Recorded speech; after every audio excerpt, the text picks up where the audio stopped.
Hello, ladies and gentlemen. Welcome to another episode of the Westworld Westcast podcast. I'm your host, Carmine of RedTeamReview.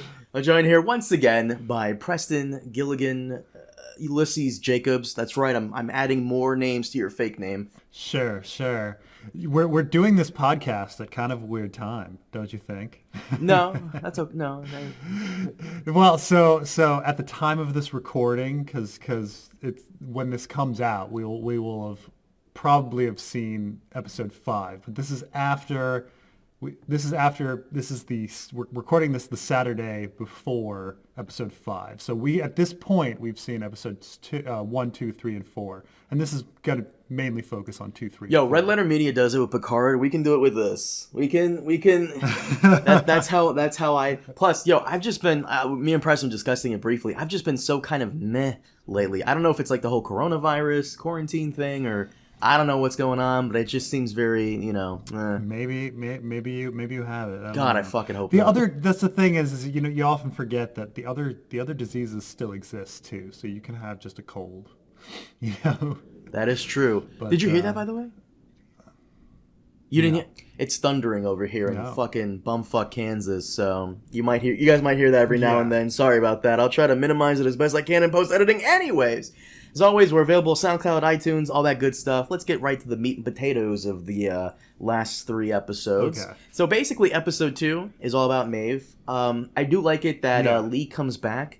He was a character that I actually did enjoy from seasons 1 and 2.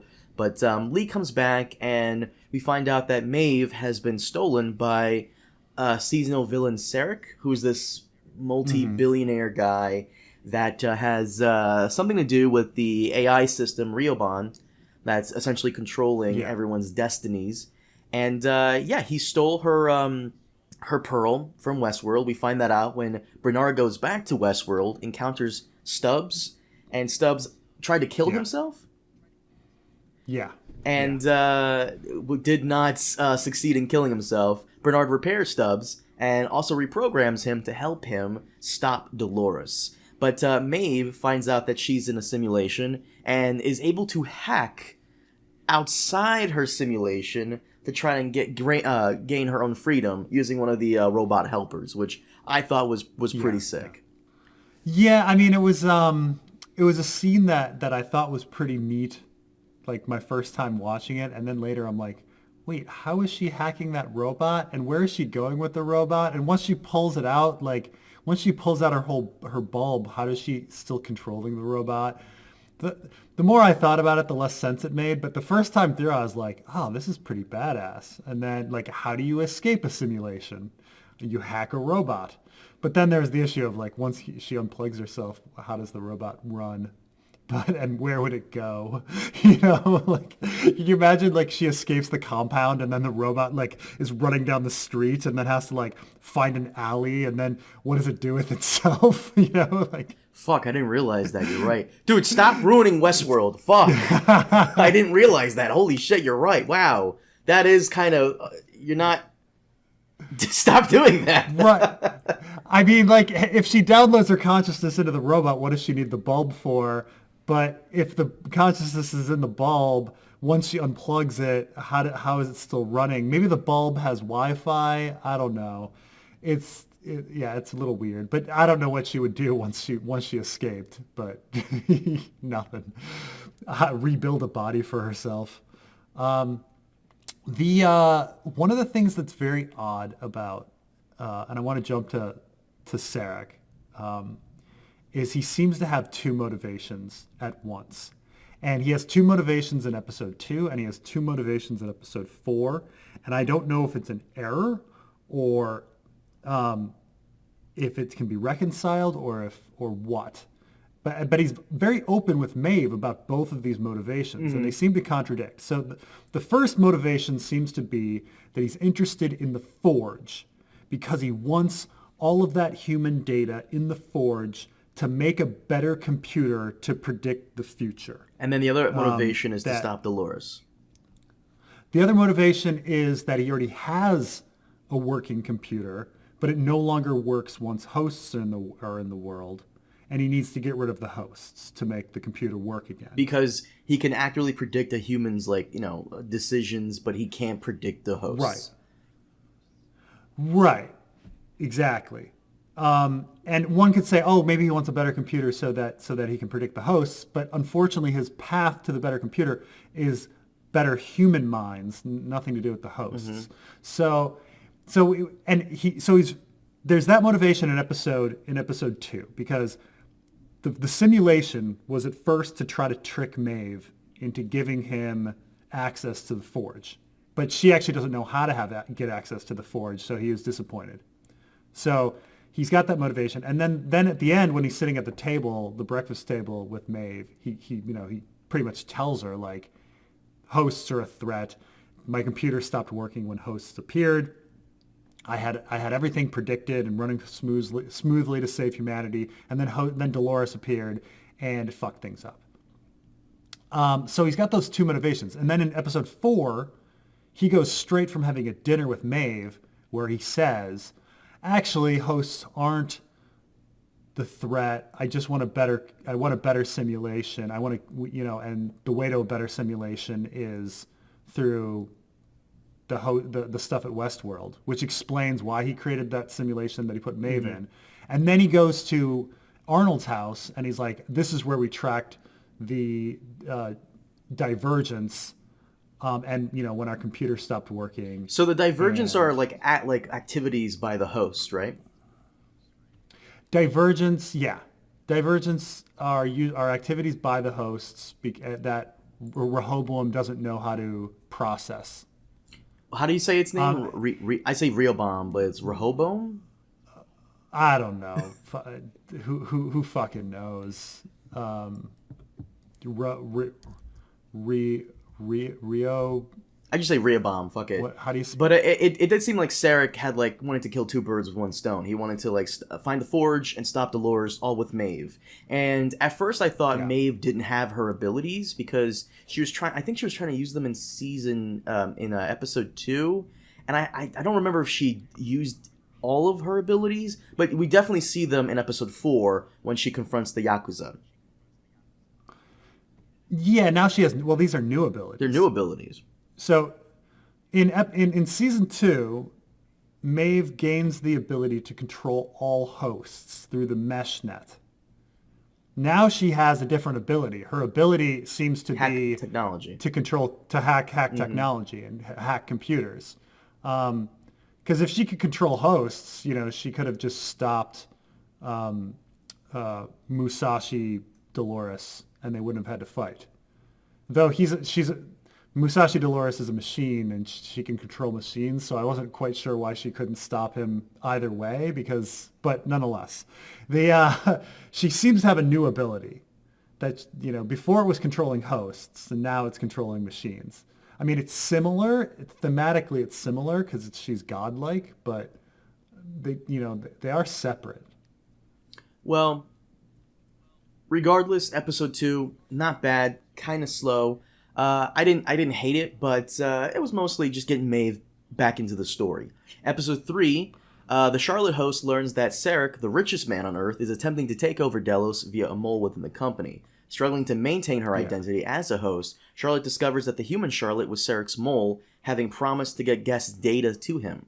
However, the data is now locked by an encryption key that Dolores has. Caleb helps Dolores flee, but becomes a target under the RICO system, essentially the crime Tinder. And Dolores arrives to save him and shows him that Rehoboam is predictive AI that is being used to shape the direction of humanity, down to controlling every individual's life. Rehoboam has predicted that Caleb will commit suicide in a decade, and thus keep him in poor-paying jobs. Caleb accepts Dolores' offer to join her as she plans a revolution against Sarek and Rehoboam. So this episode was also pretty cool. This was back when we thought that all the hosts, all the Pearls, were individual personalities, until we find out later in episode 4 that they're all Dolores herself. Yeah, I mean, do you think that the other Doloreses are copies of Dolores late in the game, or do you think they're kind of fresher Doloreses, like original programming Dolores? Because it's strange that Charlotte Dolores has such a different personality from Dolores. I think they're You know? still individual people, but Dolores put a piece of herself in each of those pearls, and it's kind of like a constant fight. Like, for example, let's say the Charlotte one is Abernathy, her father. I think she put a piece of herself in there just in case Abernathy or Teddy or Clementine wouldn't have followed the instructions per se. As usual, what's the thing? What's the line she said? If you want something done, do it yourself. And she's kind of doing that, but I don't. Does she have the technology to like copy herself into those pearls? Because I don't think she does. Well, I mean, apparently she does. We don't know that. We don't know that yet, because I personally think my theory here is that she was only able to like put a part of herself in the pearl, and it's a constant battle between the personality inside the pearl, whether that be Teddy, Clementine, Abernathy, or whoever else. It's a fight between them and her. I mean, on the one hand, I think your theory makes sense in that the different hosts, Martin Dolores, Charlotte Dolores, all seem to have different personalities. But thematically, I don't know if it makes sense. I think that there's something corrupt and evil about, and selfish about procreating yourself versus creating new, different life, right? Like there's something, like when a person has a child, that child is something different. It's a combination between, this person and their mate, and the child is going to be different. They're going to be unique. They're going to have their own life. Sometimes children are a chip off the old block. Sometimes children are very different, but children are different. They change. And there's something very corrupt and icky about there being no change. Like imagine if in the future we all start raising our clones, like say, with Jango Fett did with Boba Fett. Like, it doesn't seem right? You kind of feel like, no, people, after they live their life, they should be retired and new people should take over. Mm-hmm. And so when Dolores came into the world and she had the choice of bringing these other hosts, and she instead just brought herself and wanted a whole world for herself and is propagating herself, like there's something very selfish and corrupt about that thought, versus sharing the world with diversity and different perspectives, and so I think thematically, like I feel like they're all just a copy of Dolores, like legitimately, even though and that the differences between their personalities seems to be from the bodies that they've taken on or something. Well, affecting then how them. come when what is it right here? How come this part here? However, the data is now locked by an encryption key that Dolores have. So Charlotte doesn't have the encryption key. Yeah. So if they were each copies, then how come they don't know this information? Or did the main Dolores keep this information from her? And why does Dolores keep any information from herself at the same time? Like, what's the point of that? Yeah, I mean, yeah. Does Dolores not even trust Dolores Charlotte and Dolores Martin? Or just safety-wise, like, would you want to create more than one encryption key, or would you just want one? Well, I figured they'd all share, like, the same, like, network. But I guess not, for I guess, safety reasons, which is smart. But then again, once again, they should all have that information if Dolores made a copy of herself. So if Dolores made a copy of herself and put herself into each of those pearls, then how come she chose to keep out certain information? Does she not trust? That's why I'm thinking, like, she has a, like, it almost sounds like she has kind of, like, from episode 3, you see it, like she's kind of a little mistrusting of the other hosts who are supposed to be herself. That's why we all thought it was, like, different people from the park. Well, it may be. So right now, I'm actually now thinking about the pearls. Okay, so when Dolores left Westworld, she supposedly left with 5 pearls, and she created 5 bodies. And so one of the pearls was blank. Apparently, I think at least four of the pearls were blank, and she creates Bernard and prints him on one of the pearls.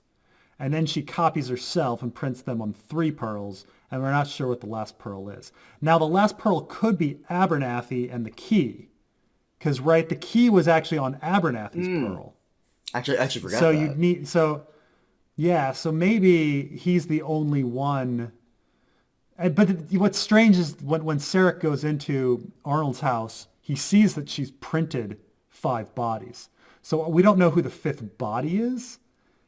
I imagine the 5th body is going to be the Man in Black. I imagine they're going to try to replace William. But if the 5th pearl is Abernathy, you've got to put Abernathy inside instead of another Dolores. Well, that depends. Does she have to put Abernathy in there? Is she still being... Because the only reason Dolores was, had love for Abernathy is because that was in her programming. That was her role. That was her host role to play. She was... Right. Sure. So now that she's above that, is there any real reason to have Abernathy there? Unless she's not really above that after all. I mean, she wasn't really above it at the end of... I mean, in season 2, she has a big, long goodbye to him.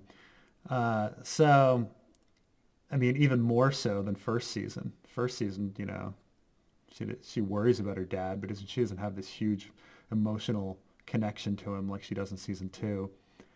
Yeah, I mean... The problem as well is they keep changing the nature of the key and and changing the nature of hosts every season. So I don't know if the key is transferable. Like maybe Dolores transferred the key from Abernathy to herself, but in second season and first season, well, the key didn't exist in first season. They retconned everything. So in first season they're looking for Abernathy because he has all of this important host data, and then second season they're like, actually it's not like host data, it's an encryption key, and it's linked to Abernathy, so everybody was searching for Abernathy, and it seemed like it was inseparable from Abernathy because Abernathy actually had to die and Dolores take his pearl out of his head before she took it to the forge. So I don't know if the key is permanently part of Abernathy's pearl or not. I mean, they might just change that, so...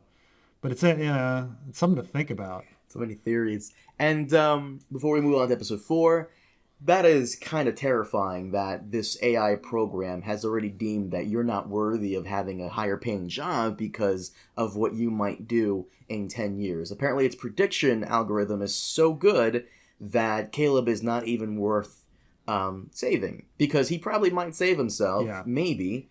He probably might not kill himself if he had a high paying job because, that can lead to a lot of things.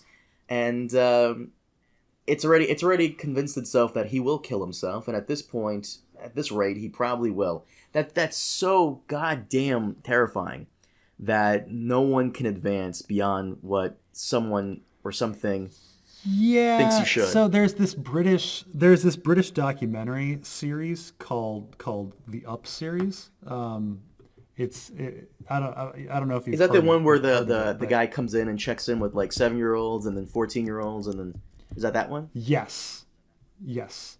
And they've been doing it for so long. So I think they're up to up 56 or something. No, 63. They've actually done up 63. They followed these people for so freaking long. And so the main thesis of Up, which was, when you look at these kids when they're 7, you kind of already know where they're going to end up in the end. Like the stupid kids are going to do poorly and the smart kids are going to do really well. When you're actually talking to these 7-year-olds and one of them's like, I'm going to go to Oxford. And then later in life, he goes to Oxford and he ends up becoming an accountant and all these things. But it's not that simple because then there's these deviations. So there's this one dumb kid who ends up becoming really successful. And one of the reasons, but the problem is when you ask him about it, he's like, well, I kind of felt like I had to do something and had to be motivated because the documentary was coming to check on me. And if I was a failure, then everyone would sit there and go, oh, we knew he was going to be a failure, so I had to frickin' go off and It was his motivation. Like, do something. Holy shit. Yeah, it was. And another one kind of goes nuts and like, becomes a mayor for a while and then drops out of society. And then a different one feels like he needs to rescue him because he keeps seeing him in the documentary and he's doing horribly. And he's like, I got to go fix this guy, like save this guy. And so he like moves in with him for a while. And so the problem is that the test itself biases the data. But the original thing was, yes, when you look at these little kids, like for the most part, the kids that are smart when they're 7 end up being successful, and you kind of know from the beginning that and so like life is like that. But Westworld is about, no, they're going to institutionalize it with like computers and stuff, like so and really grind it in that there's no escape. Because in the Up series, they're all people that escape, like ones that you didn't think were going to do well, did really well, and so, but this idea that possibility, we kind of all know that we're probably going to end up in a certain range of success, but there's that hope, there's that little variance, like, no. That's what keeps people going. Yeah. And Riobam kind of takes that away. I mean, in episode, I believe it was 1, where he's trying to get a better job, and he's like, hey, no offense, but are you a person? And it's like, and it's not a person, and that's Riobam coming in there, making sure he stays down. Yeah, I mean, it's funny, like even when like in this last election cycle, like there's discussions about whether there should be a billionaire tax. Okay, how many billionaires are in America? Like fewer than 100, right? So it's going to affect hardly anybody. But then when you talk to people, like regular Joe on the street, they have different opinions about it. Like people are like, no, I don't think we should have a billionaire tax, because some of these people are crazy enough to believe that they're going to be a billionaire. And that then it would all of a sudden affect them, that somehow they're kin with these billionaires, we all kind of think that we're going to succeed, and we don't want that hope taken out. So, well, you never know. Like, one of these days, either we or our kids could be a billionaire. You never know. One of these days, you have a kid, and then 18 years down the line, that kid has a sex tape with a guy, and it leads to a giant fortune on E. You never know. It's possible, Preston. It's clearly fucking possible. And then your husband becomes trans, and then you have to spend the rest of your life wondering if that was me, if I caused that. Anyways. Oh gosh. So episode 3 shows us a very insane view of the future. And the whole Riobam keeping Caleb down. Can we just call him Jesse? I'm gonna call him Jesse. Prompts Jesse and scares him enough to want to have this revolution come about. However, I don't think Jesse realizes that Dolores' revolution does not really include him. Right. This is still episode 3. 3, right? Yeah. Now it's weird. Episode 3 I felt was one of the slowest, but at the same time there was this weird mystery of Charlotte Dolores, and whether or not Charlotte Dolores is on the same timeline as the other plots. Like we know from episode 4, now that Martin we know that Martin, Bernard, Jesse, they're all on the same timeline, but we're not quite sure that Charlotte is on the same timeline as the others. And of course, like with Westworld, like seasons 1 and 2 are on 2 different timelines. So do you think that there's another timeline with Charlotte Dolores? God, I fucking hope not. I think we're over even though it's been like a thing with Westworld since season 1, with William and the Man in Black, and then with Bernard. I hope not. I honestly hope not, because, I mean, if we are in a different timeline, it's probably with Sarek. If anything, and I'll get to that when we get to episode 4. But I hope there's no separate timeline, because it was cool in Westworld season 1 because it was very simplistic. It was only focused on, one character and, so on and so forth. And then in season 2, it gets a little convoluted. Like, they do it from the very beginning. Like, the very first episode, it's a different timeline, all that stuff. If anything, it's probably Sarek who is not really there. Because every time we see Sarek, when it's Charlotte having a meeting with him, she puts on glasses, or it's Maeve interacting with him, which she can just program her eyes to see what he wants. Well, I mean, Sarek shoots somebody in the head, right? Right, but at the same time, how do we know that person was a real person? It could all be, Sarek could just be dead. It could just be Rehoboam controlling everything. Yeah, a lot of people have talked about whether or not Sarek is an avatar for Rehoboam. Like, maybe Rehoboam. I feel like that's the big twist of the season. But Sarek did have a very convincing story about the destruction of Paris, Yeah, apparently in this world, some nuclear... Was it nuclear? It was nuclear, because I remember seeing the hazmat guys in the van.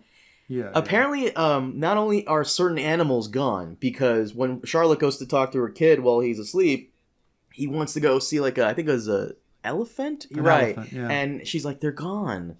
And I'm wondering if most animals are gone and they're all just robots, like the hosts.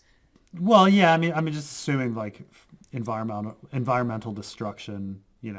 I think the causes are going to be different for the destruction of Paris and the destruction of wildlife. One just from development and humans taking up their habitat, and Paris probably from some sort of terrorist attack or something. Right. So I think at one point Sarek was a real person, and now he's not. Or if he is a real person, he somehow has connected himself with Rehoboam. He says something interesting that Paris only exists in his mind. Does that mean it exists in a simulation somewhere? But I have no idea. See, that's you have to digest and take apart those little things. So here's another huge thing from episode 3 that has been puzzling me. Okay, so when the episode opens, it's Charlotte not really acting like Charlotte. All of a sudden she's this caring mother, which doesn't seem like Charlotte, right? Like when Lee didn't seem like Lee, Maeve called it out and was like, no, that's not Lee. This is a simulation. And when Musashi didn't act like Musashi, Maeve immediately was like, no, you're fake, right? So we had an entire episode of Charlotte, not seeming like Charlotte. And I'm not talking about just Charlotte Dolores not seeming like Charlotte, but Charlotte in that video doesn't seem like Charlotte. And then there's actually there's 3 instances where the video is shown. It's shown at the very beginning, and then it's shown twice with Charlotte Dolores watching it. And the second and third time it's shown with the Charlotte Dolores watching it, the videos are different. Oh, they're different. Charlotte is saying different things. Gunshots are in different places. Most notably, in one of them, she says, "You wanted me to tuck you in and sing you a song." And in the other one, it says, "You wanted me to sing you a song and tuck you in." All right. It's very clear that these are 2 different things. Shit. Oh, that's clever. I didn't catch that. Good eye. Right. So now this is Westworld. Like any other show, I'd just be like, oh, well, they edited it differently. No. Why would they just not use the same footage? Right? It would be cheaper to use the same footage. Just like in Picard with the explosion. Why? Yeah. So what? If they were going to be lazy editors, they would have used the same thing twice. But no, the first time, tuck you in and sing you a song. Second time, sing you a song and tuck you in. So that means there's the question of why are there 2 messages? And so there's a theory that one of those Charlottes is a simulation of Charlotte. And the simulation doesn't know that Charlotte's dead. while the real world should have Charlotte Dolores going around. And Charlotte Dolores is going to act slightly different from Charlotte. So the simulation should break off and vary from the real world. But what's the point in having all these simulations, though? I don't know, but they keep mentioning the simulations, right? You had Liam's friend talking about how we're all in a simulation. Right. So the question is like, who's in a sim? Like, I think a lot of fans think, okay, there's got to be some huge twist. There's always a twist, right? And so the big twist of season 1 was that William was in a different timeline than everybody else, than the Man in Black.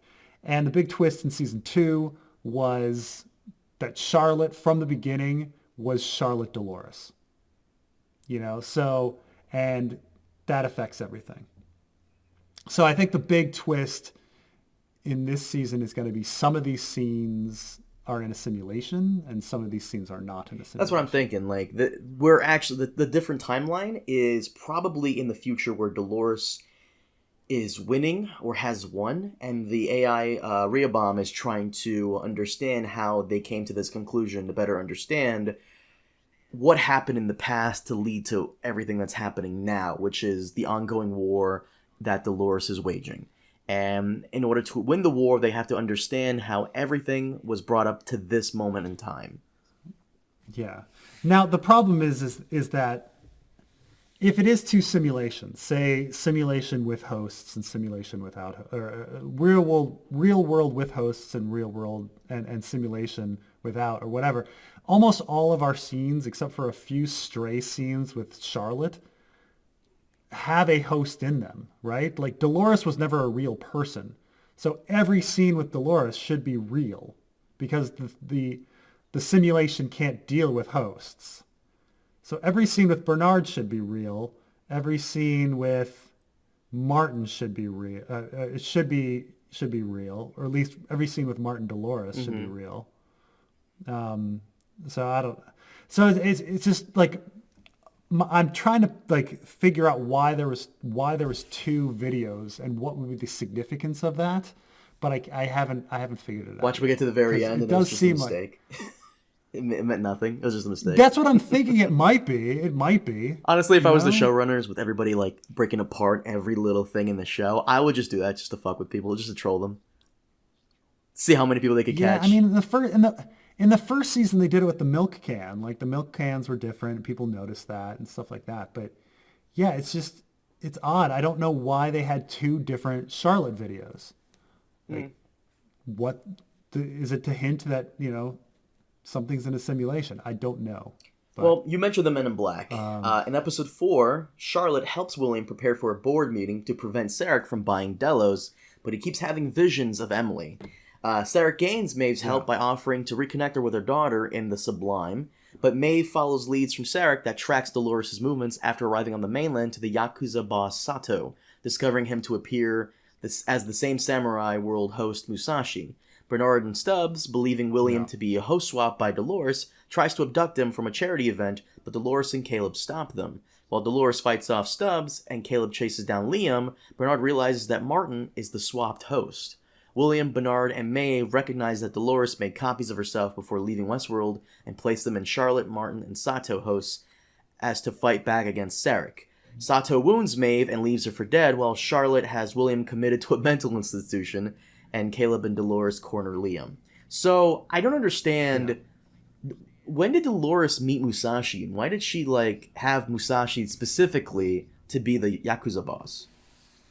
Yeah, absolutely nothing about the Musashi thing makes any sense to me. Because,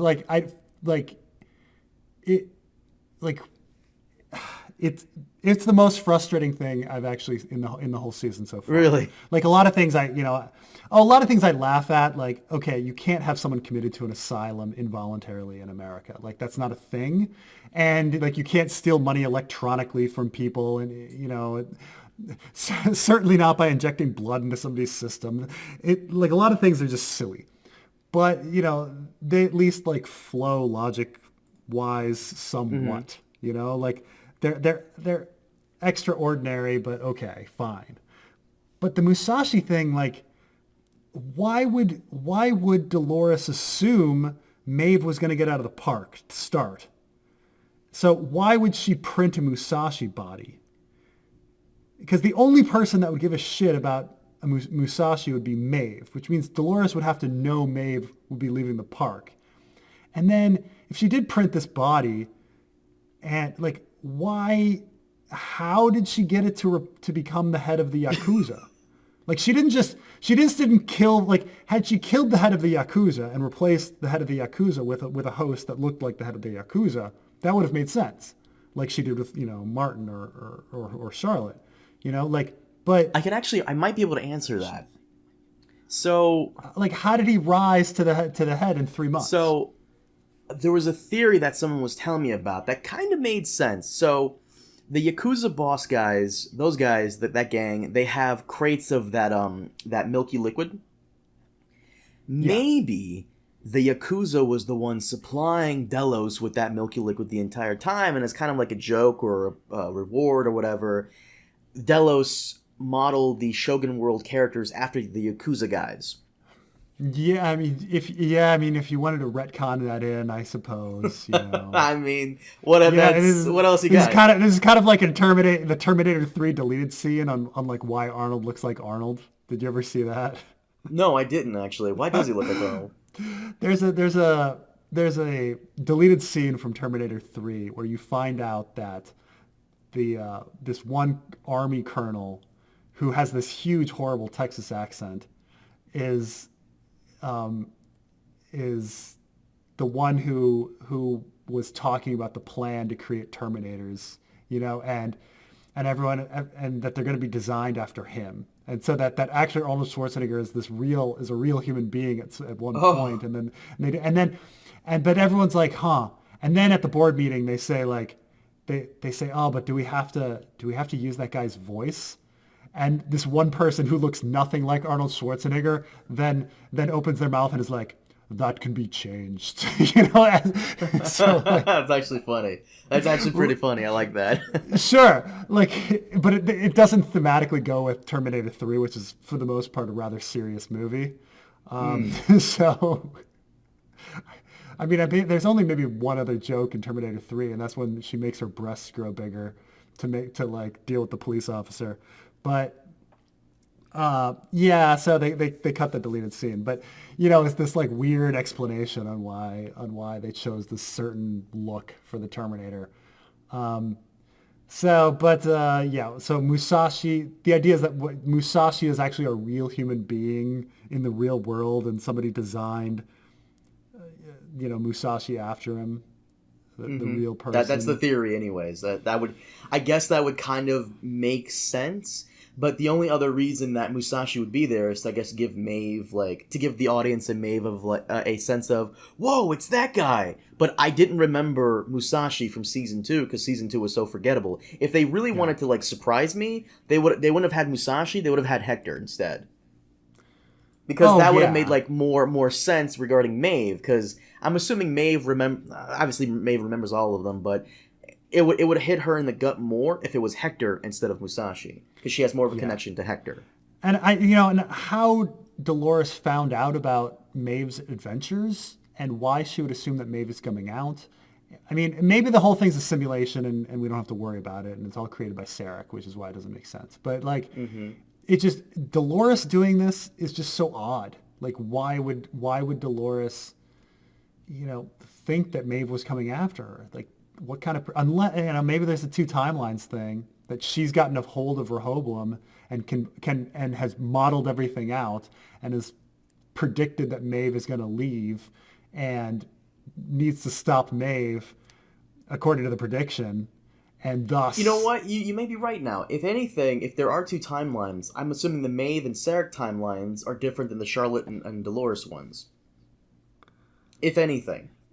So the Maeve timeline may be completely different. Every scene with Maeve may be completely and utterly different, and every scene with everybody else, Bernard, Dolores, Caleb, that all may be a different timeline as well. Yeah, I mean, there's been some slight crossover, but we're not sure about time. So the blonde Asian girl that plays Mantis in Guardians of the Galaxy, she talks to Liam, and she meets Charlotte. I assume Charlotte Dolores at some point. And when Charlotte Dolores like puts on the glasses and sees Sarek. So, like there's some little crossovers, but we don't know how many months apart, years apart these events are. Right. So, yeah, I mean, I'm trying to make sense of like why on earth Musashi would be in Singapore, like talking to Maeve, and how she would know about Maeve's all of her adventures. Why she would care? But unless she somehow knew that Maeve was coming for her through some sort of predictive modeling. I mean, if anybody has the whole divergence thing, it should be Maeve, right? Because Maeve is the one that has all the powers. So Maeve should be the most unpredictable one. Well, every time, so all of the hosts are divergences. So like whenever the screen goes white and they show like the black circle, it'll say like divergence. And so they've done that for Bernard, they've done it for Dolores, they've done it for Maeve. So like they're all divergences. Right. It's just, it's so I don't know. Maybe it's Rehoboam predicting it all. Maybe it's all simulation. I don't know. There's also a big theory going around that Bernard is the true enemy. Him trying to prevent things from happening is what gets them to happen in the first place. Because the revelation that Dolores has copied herself and put herself in all these other pearls, why didn't she do that with Bernard? You could argue that isn't Bernard's pearl kind of a mix of Bernard and Arnold?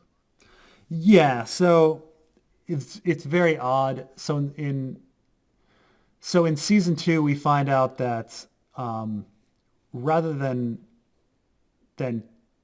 copying a human being, they're creating human beings from externally by looking at their actions in life and seeing if all of the actions are consistent, then the personality is the same, and they do these fidelity tests, right? Mm-hmm. So they recreate Delos himself, James Delos, and then they try to see if he says the exact same things on the sheet, to try to get fidelity and to see if he'll be exactly the same. And so rather than just picking up Bernard's pearl in season 2, she doesn't take Bernard's pearl. She goes out and she recreates Bernard from her memories of Arnold and her memories of Bernard. And she does fidelity tests on him, and it successfully creates a new Bernard. Who is always trying to stop her. How does that make any sense? Right. And she created, and she put her stuff in his code. So it's very complicated. It seems it's a really difficult thing. Like the humans couldn't figure it out. But then again, humans, would go crazy. And I think at the end of season 2, they determined that they were trying that it wouldn't work with humans because humans are too simple, and that their fidelity tests were too complicated or something. It was something like that. Speaking of fidelity tests, at the very end of season 2, we get the ending scene that the Men in Black was able to survive the whole massacre at the park, and he goes to some facility in the park, and he encounters Emily there, and he's like, "What is this all for?" And she goes, "Fidelity," and the season ends. And then in this episode, Men in Black is going crazy. Now, I think that the Men in Black in this episode is probably a host. And that the real Men in Black is out there somewhere, because he's going so crazy, he's going insane, and it kind of reminds me of what happened with James Delos in season 2, how he was kind of going all crazy. So this could be a ploy to throw Charlotte off from the real Men in Black, who's out there operating in the shadows. Yeah, I mean, I don't know why Dolores wants to torture the Man in Black, or what she's planning to do with him. I mean, he already seemed pretty unhappy. I don't know why she just didn't leave him there in his house, being nuts. But they felt it necessary to pick him up and take him to an asylum, and then she pricks his neck, and we're not sure what that is. Maybe I'm assuming like some kind of like injection into his blood to make him see, like kind of like what Sarek did with Maeve or with Charlotte. Some people think that vision of Dolores is actually her sending her she's glass candled herself or something into him, and that he's not crazy. She's actually there, but he's gonna think he's crazy. Honestly, I didn't really mind the Men in Black story that much in season 2. In season 1, it was way more interesting because of the 2 timelines with William and him. However, I really don't see a reason to keep the character around. So I could be wrong on the whole Men in Black being a host thing to try and trick Dolores. But even if I'm not wrong, even if I am wrong, I'm okay with that if that's the real person. Because the Men in Black story, I mean, it kind of has been dragging on a little bit, and I really don't see much of a need to have him in there. It's always been rather convoluted, right? Like the Man in Black's mission in the first season was to get to the center of Maze, right? Right. And he would have these speeches about how this is the only thing that's real in the park. He goes to Westworld because Westworld's more real than the real world, but he doesn't feel Westworld's real enough. So he wants the host to have choices so that he can test his mettle against them? Right, so that it'll be even more real. It's weird, right? Like, he's searching for realness, and thinks Westworld's more real than the outside world, but he wants Westworld to be even more real. So he wants the hosts to fight back and all of these sorts of things. And find the center of the maze and all of this. And then, second season, he's, like, searching for the door, and we're not really sure what that's about either. He's also searching for the question of whether or not he's a host himself, which I felt like came out of nowhere. Definitely, like after the death of Emily, right? He thinks that. But yeah, it's all kind of nuts. And then the question, now maybe he was having this like, am I me kind of question, right? And in a convoluted way, they're bringing it back. They're trying to bring it back to finding the maze and finding oneself and all of this. And oh, wait. At some point, he was also wondering if he was really evil. I guess he already discovered that. And related to his wife and his wife's death and his daughter thinking he was evil. And I don't know. Like, the Man in Black storyline has never really made sense when you examine it. But he seems to be on some sort of journey of self-actualization, self-discovery. And, I don't want to think that the Men in Black, we're done with him. But I kind of want a nice little twist at the end where he comes back and completely surprises Dolores. But at the same time, if he doesn't, I'm okay with that. Because his story, you're right, it's convoluted. I don't know. Should the Men in Black story be done? Because he was a cool character for season 1. Season 2, Should we really have him here in season 3? Especially since it takes 4 episodes to get to him. Yeah, I mean, it doesn't seem like because there's only 8 episodes. Doesn't seem like he's gonna have a very big part. Yeah, you're right. There are 8 episodes. I forgot about. I'm actually glad there are 8 episodes because some of the stuff in season 2 felt like filler. So 8 episodes, I'm actually pretty okay with. So far, these last 3 episodes, Preston, what did you think? Episode 2 was cool. 3 was all right. Yeah, I mean, episode 2 is more fun. I think Maeve is the more interesting storyline and more fun storyline this season. The Charlotte stuff was intellectually more intriguing, though I felt it dragged. Like, as entertainment, I felt it dragged, even though I think, like, content-wise, the Charlotte and Charlotte Dolores plot is the most intriguing to me. About, just this question of taking on somebody else's life and how that's going to affect you, and if there are 2 plots with Charlotte, and if there's a simulated plot and a real plot with Charlotte. I think that's the most intriguing question so far. The Dolores Jesse stuff, like, Aaron Paul is fun to watch, but it's pretty straightforward, right? Like, Dolores has a very clear mission of, we're not quite sure what it is, but bringing the whole system down. she wants to bring the whole system down, and she wants to steal people's money and stuff like that. And so, it's every time she gets in a fight, you know that she's not going to die. She's going to win. Things like this. You kind of already know where it's going. So, I guess I find the Maeve plot most interesting. I think it's the most fun. We're not sure. We're not sure where Maeve is going to end in the end, right? Like, that's the unpredictable plot, Maeve's story in Singapore, it kind of reminds me of what happens in, I don't know if you've ever seen the Rian Johnson film Looper. In the far future in Looper, it's really hard to kill people, so you got to send them back in time and kill them that way, right? Right. So I guess it's really hard to, if you're going to kill someone in the future, you got to make sure you get to their body first before, because when we go down there to see the mortician, she's kind of like taking out wires from people's body. So I guess it requires a specialized person to really take a dead body and remove all the identity from that body. I guess you got to you get rid of the implants and things like that, right? Right. But Sarek just shoots a guy in the head. That's why I'm thinking that if anything, it's a simulation. Yeah. Or an illusion that he wants Dolores to see. That's why I'm thinking, like, maybe this is real bomb. Sarek has died a long time ago. We might get what happened with Picard. Picard was a mixed mash of a couple of sci-fi things and mostly Mass Effect. Yeah. With this, we might get an iRobot thing. Remember that movie with iRobot, Will Smith? The AI kills its creator because it's trying to, like, do its job a little too well, and certain humans have to die for it to do its job. So maybe that's what we have here. Yeah, well, hey, we'll see. I mean, that's the thing I kind of felt that episode 3 was the one that made me think that this season was going to be as messed up and mind-bending as the first 2 seasons.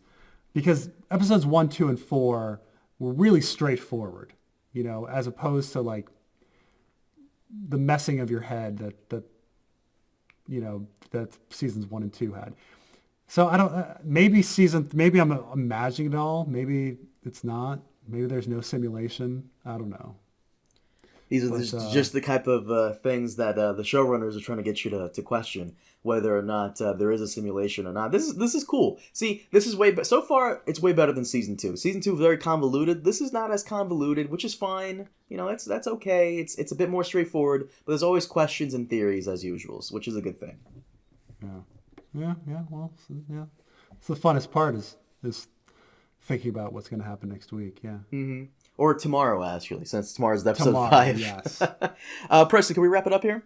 Sure thing. Guys, thank you so much for watching. As always, we will see you guys back next time on the Westworld Westcast podcast. I'm never gonna stop doing that, by the way. Just from now on, it's just what it is. Guys, thank you so much for watching. Once again, we'll see you next time. Have a good one.